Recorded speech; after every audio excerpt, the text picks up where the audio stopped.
Oh yeah. Yes. Your eyes are not deceiving you. My hair is all gone. Got it cut really short this time. Well, I'll tell you why later, but I got it cut very short, mainly because it's fucking 90 degrees outside, so that's fun. Thanks, Pennsylvania. Thanks a lot for that.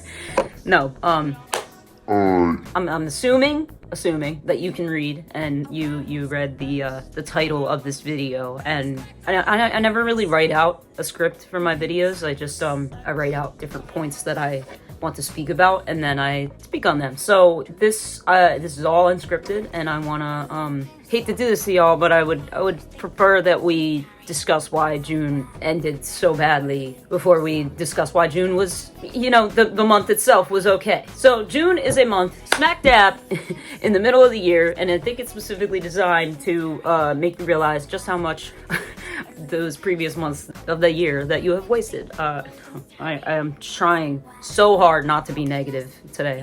I am trying very, very hard. Look at that. There's a line on my... That's not like a cool, like, Lichtenberg mark or whatever. That's not like a scar. That's just for me sleeping until 10 o'clock in my depressing ass bed. Oh my goodness. Stay on topic. So... Fast forward back to October or November of 2024.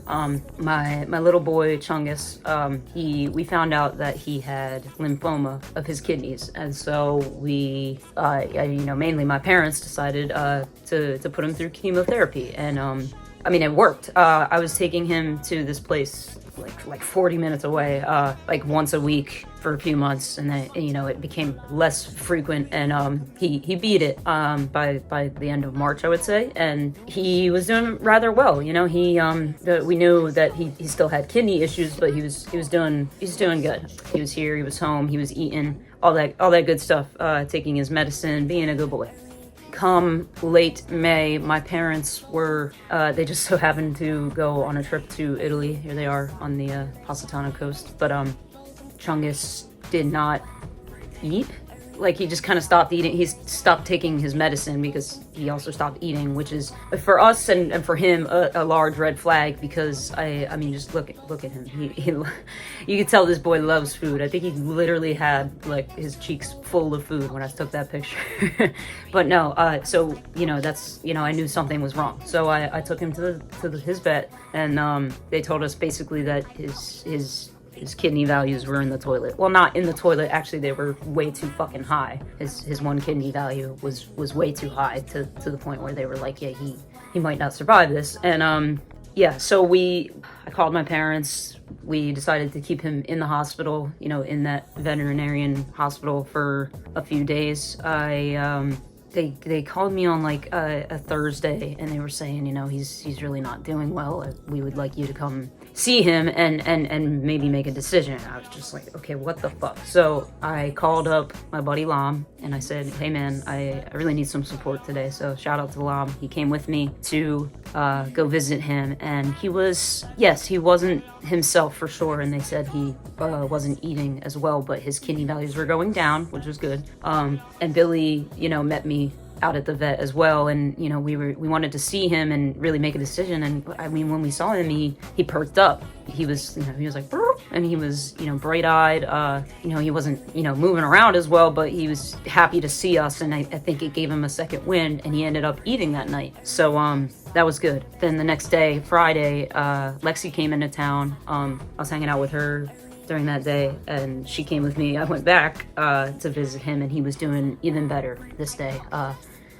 He got out of his bed. He was jumping off of the counter thing. He was walking around. I was singing him Abraham DeLacy, Giuseppe Casey, Thomas O'Malley, O'Malley, the alley cat. That's his song. But he was doing great. So on either the next day or Saturday or the Sunday, I ended up taking him home because he was eating.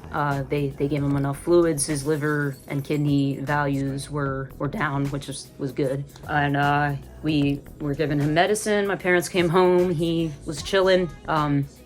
He ate. He had another great month of eating chicken and fish on the kitchen table, and Jackson was being extra nice to him. Gretchen was being extra nice to him. Rusty was being extra nice to him, and he really, I think, enjoyed his last month home. And obviously the way I'm speaking right now, he's no longer with us. I think it was the 26th or the 27th. My parents were home from Italy, but they drove down to Jersey, and were at their house in Jersey because they were having company coming from like New York, so they couldn't really drop everything and come home, unfortunately. So I that Friday was really rough for me. I think it was just most traumatic because I didn't have anybody here with me while he was definitely undergoing. I think he had like a medical episode. He like was trying to drink water, and then he threw it up, and I was an idiot, and I tried to give him his medicine because he was drinking water. Let me give him his medicine, and he threw it up, and he kind of collapsed, and he was just really, really weak. I think I sat on the kitchen floor with him for like 4 hours. Yeah, till I called Lam and Vic, and they came over that night, just to sleep over. They slept in my bed. It's something I think about every single night when I go to sleep. It's strange. No. Yeah, they came over, and it was late after work, but we were just laughing, and I needed that. So thank you guys for coming over. And this photo was actually the last photo that was snapped of me and Chungus at home. So thanks Lam for taking that. I know I look ugly as shit in it, but so yeah, that day I called Billy, and I said I think it's time, and he drove from the beach to Plymouth Meeting to meet me, and yeah, we talked to the doctors, and they kind of agreed with us, and we said goodbye. He passed away very, very peacefully in my arms. I just held him for as long as I could. A lot of the doctors and a lot of the nurses were very, very invested in this young man.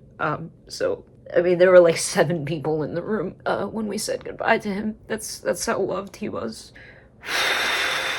Okay, so there it is. The hard part is over. So rest in peace to one of my best little friends, Chungus.